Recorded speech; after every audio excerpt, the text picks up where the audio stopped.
А в Хангаласском районе почтили память о человеке, который также внес свою лепту в развитие Якутии в 20 веке. У здания Покровского краеведческого музея установили бюст-памятник Гаврилу Ксенофонтову. О том, как это было, рассказывает Саргалана Ильина.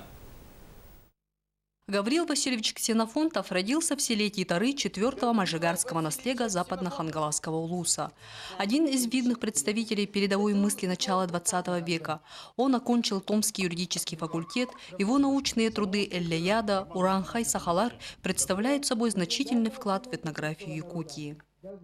Ксенофонтов Гаврил Васильевич с братом хотели, чтобы Якутия развивалась в составе России. И они очень хотели, чтобы якутский народ был образованным, вольнолюбивым, свободолюбивым и умел отстаивать свои права И эти мечты их претворились в жизнь.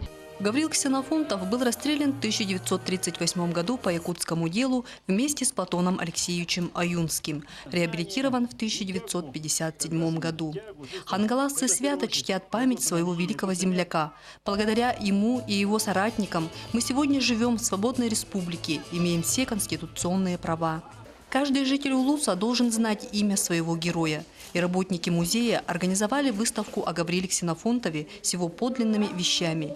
Пример высокой гражданской доблести будет воспитывать юных хангалассов. Саргалана Ильина, Александр Ирков, НВК Саха, Хангаласский улус.